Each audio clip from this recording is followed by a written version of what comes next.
Hello, this is a video about forming some basic phrases in Greek. This is a common difficulty with people who know the basics of the language but still are not sure about how to make phrases.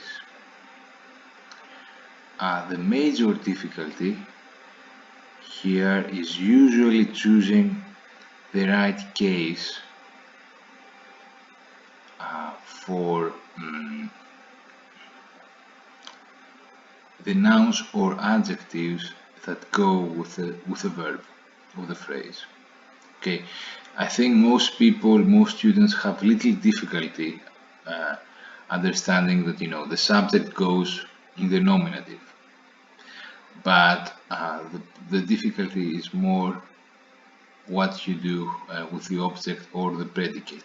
So let's start first with verbs that have to take a noun in the accusative. So what I'm talking really about here are verbs that take an object. If you want a more fancy term, these are the transitive verbs. You can look it up, okay? You can look this up. I will not be using this term, but really the question here is what happens in Greek when a verb takes an object. Okay, and and how do you know that a verb takes an object? Okay, so regarding the first question, if a verb wants an object in Greek, if a verb requires an object, you have to use the accusative. There are some exceptions to this, and these exceptions are about, again, a fancy word, the indirect object. Okay, but this is for the future. For now, don't worry. Indirect object is things like I give the present to Paul. In this case, present is a direct object and to Paul is the indirect object. But don't worry about this for now. Today we'll be looking only at the direct object. Okay. So in these cases, it's pretty straightforward. You have to use the accusative. Okay. Now, how do you know that the verb requires an object? Let's look at these phrases. I have a car, I hate my neighbor, Peter loves Mary, a cat eats a mouse. One way to look at this, okay, and this is what you would find in most traditional grammars, is that the action of the verb have, hate, love, eat, whatever, goes from the subject to another person or object. Okay, let's see, this is one way to think of it. I mean, I'll present you different ways and see which one fits you best, okay? Then this is why these verbs are called transitive, okay, by the way. The action goes from the subject to the object. Now, if it is unclear what I mean when I say goes from the subject to the object, think of it this way. It has some consequences for the object. So if I say I have a car, it means the car is mine. It's even clearer with the next example. I hate my neighbor. It means I have some feelings towards my neighbor. Okay. Peter loves Mary. Okay. Same thing. I have some feelings towards somebody, or somebody has some feelings towards somebody. And a cat eats a mouse. It obviously has some consequences for the mouse that it's being eaten. Okay, so it affects somehow the noun and notice also here we have a noun, okay, all these words are nouns, is somehow affected by the action of the subject. Okay. This is one way. Another way to think about it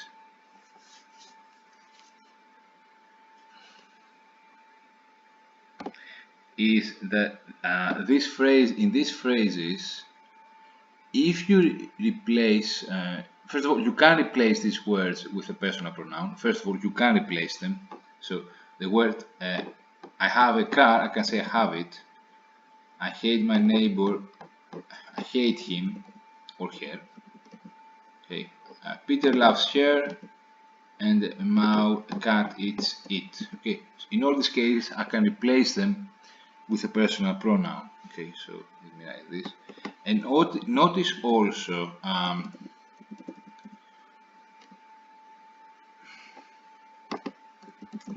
also this,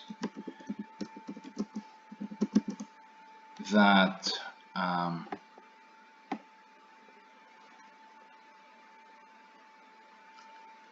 this personal pronoun, him and her, okay, I'm not saying he and she, I'm saying he and him and her, and really in English this is a remnant of the accusative.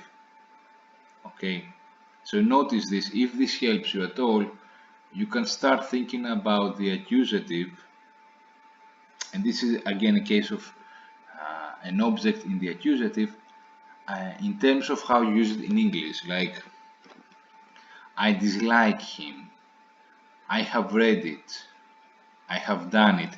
In all these cases, these verbs require an object. Another way to think about it, if you still have trouble understanding what exactly is the object of the verb, think of it in these terms. All these phrases, you can put them, with the exception maybe of the first one, which sounds a bit funny, you can put them in the passive voice. The first one, you could say something like it, or whatever, it was the keys or something. The keys are possessed, something like that, by me. Okay, this is a bit weird, but in all other cases it works fine. She is hated by me, yeah, passive voice. She is loved by Peter, and the mouse is eaten by the cat. So let me write this as well. So passive voice works.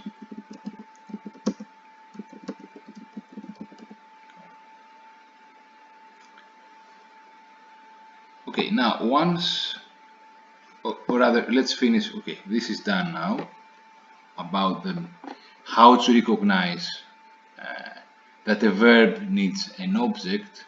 Okay, now the problem I often have with that, once I explain to students that many verbs in Greek require an object, and when you have an object, you have to put the accusative, is they start putting everything in the accusative. And actually, not all verbs require an object in the accusative.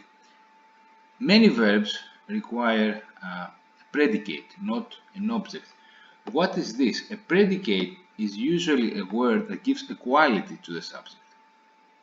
Okay, it doesn't really affect, doesn't change anything about the subject in the same way that, let's say if I say the cat eats the mouse, it clearly affects the mouse. But here what I'm doing, I'm sort of describing the qualities of the subject.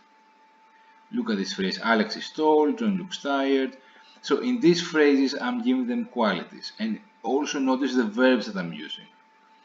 Verbs like to be, look, seem, feel.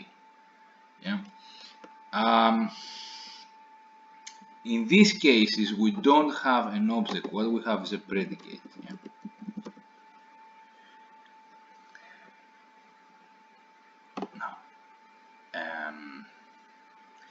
Now, if I translate these phrases in Greek, I will do it with the nominative. I will put this word in the nominative. So let me write the first one. Ο Άλεξ είναι ψηλός. Ο Γιάννης δείχνει κουρασμένος. Η Μαρία δείχνει, πάλι δείχνει θα βάλουμε και εδώ, η Μαρία δείχνει αγχωμένη. Και ο Ιβάν νιώθει θλιμμένος. Okay, notice all these words.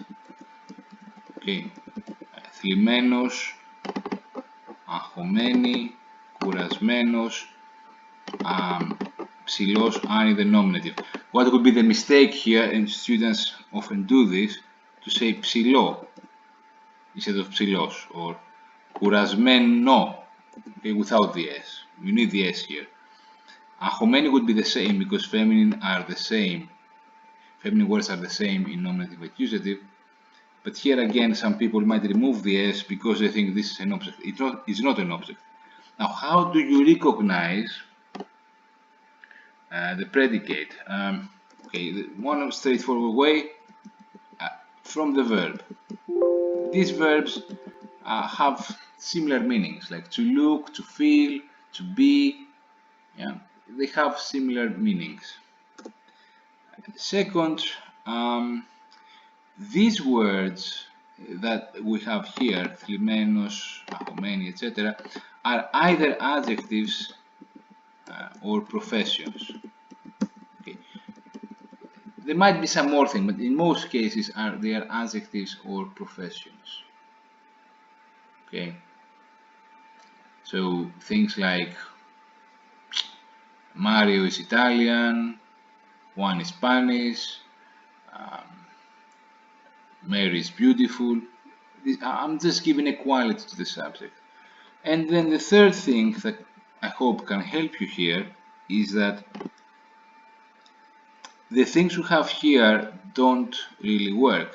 So first of all, you cannot use a personal pronoun here. I mean, you cannot replace this word with a personal pronoun. Clearly not. Yeah? Or this one. Yeah. And the other thing is there is no passive voice. You cannot have a passive voice for John looks tired. Okay. So these are the ways to recognize them. Okay, so you can't do the same tricks. I think this is quite efficient actually once you understand what's happening with the object and the accusative. You can't do the same tricks as with the object. Okay, you cannot put it in the passive and you cannot replace it with a pronoun. Now, so we covered this here too. Okay, and now a last difficulty we have is to choose if we want to put an article or not in the object or the predicate we have. So we have our phrase with its subject, its verb, and we have chosen an object or a predicate. Do we put an article? If we have an object, here, you have a verb that goes with an object like have, hate, love, dislike, yeah, hit, whatever, kick, all these words. If you have an object, it works pretty similar to English. So it would be like this. Let's look at these three phrases. I have keys. I have, or better, let me think. Yeah, so better would be like this.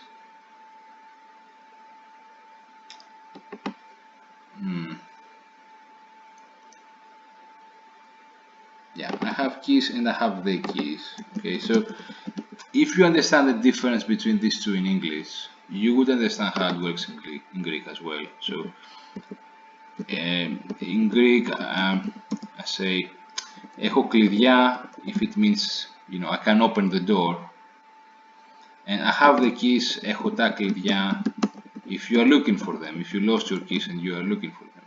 Okay, so the object is quite easy. The subject is more tricky in Greek. Okay, the subject is more tricky, but the object is quite easy. If you understand it in English, and if you remember also another thing that I have to explain here, that in Greek with the proper names we usually put the article, yeah, then you are fine.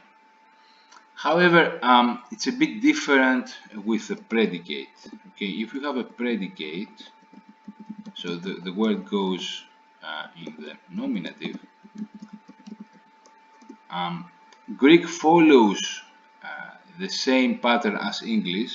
So John is tall, in Greek it will be ο Γιάννης είναι ψηλός, without an adjective. So it follows the same pattern. If you have an adjective here, you wouldn't put an article. Okay, what would be the mistake here? To say ο Γιάννης είναι ο ψηλός.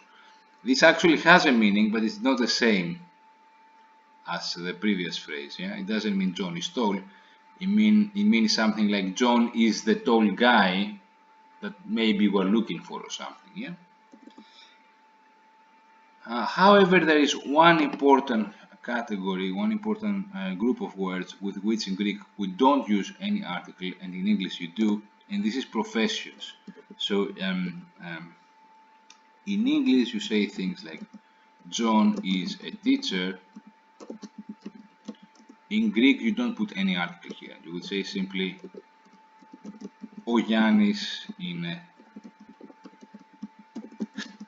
δάσκαλος. And this is the main situation in which if you just let's say copy what you're doing in English, you will be confused. Okay, don't use the article if you're talking about professions. Okay, so in the other case, of course, which is peculiar to Greek, is proper names. Okay, like this, η Μαρία αγαπά τον Γιάννη, as we said before. If you have a proper name like Gianni here, you need the article. You cannot say Maria αγαπά Gianni. It doesn't make any sense in Greek. Yeah? You have to say Maria αγαπά τον Gianni. So now, what I have for the end is some phrases you can try on your own. See if you can translate them in Greek. Okay, and then I will give you the answers. Let me make it a bit smaller so that you can see it. You can see the whole thing in your screen.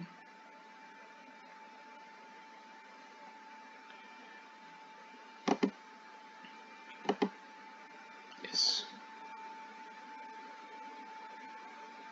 Okay.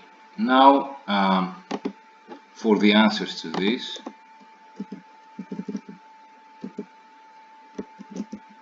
Η Μαρία μοιάζει χαρούμενη. Okay, so here we have a predicate. It's happy and χαρούμενη are adjectives. We have the verb μοιάζει, which is in the group of the verbs that need a predicate, and no article. Next one. John and Peter love books. Ο Γιάννης και ο Πέτρος αγαπούν τα βιβλία. Now this one is a bit tricky. In Greek we put the article here. In some situations where you're talking in general, you need the article. Τα βιβλία. If you said αγαπούν βιβλία, it doesn't really make sense. Εγώ και ο Παύλος μισούμε τον σκύλο του γείτονα. Okay. So here it shouldn't be difficult. You have the article here, you have the article in Greek. This is in the accusative because it's an object. Hate is a transitive verb. It takes an object. Yeah. Εσύ και η αδελφή σου είστε ψηλοί or ψηλές. If the person who is saying this phrase is a woman, you have to say ψηλές. So again, here we have a predicate, not an object. Tall is an adjective, gives a quality to you and your sister, and no article. Αυτός και εγώ νιώθουμε ενοχλημένοι. Okay. Now, νιώθω is also a verb that takes a predicate. So here again we have an adjective, no article, and it's in the nominative. Ο Ιβάν και ο Χουσέιν έχουν τα κλειδιά. Okay, so it should be clear by now. The verb to have takes an object. Why do we say ta? In English you have there as well. You are talking about specific keys. And this word is an object and the accusative. We are lawyers. Okay, είμαστε δικηγόροι. So this is an example with a profession, no article here. It would be a mistake to say something like this because it means something different. It means we are the lawyers you were waiting for, or the lawyers you heard about. But I'm not talking about just my profession here. Okay, είμαστε δικηγόροι. And this word, of course, goes in the nominative. It's a predicate. Okay, that's it.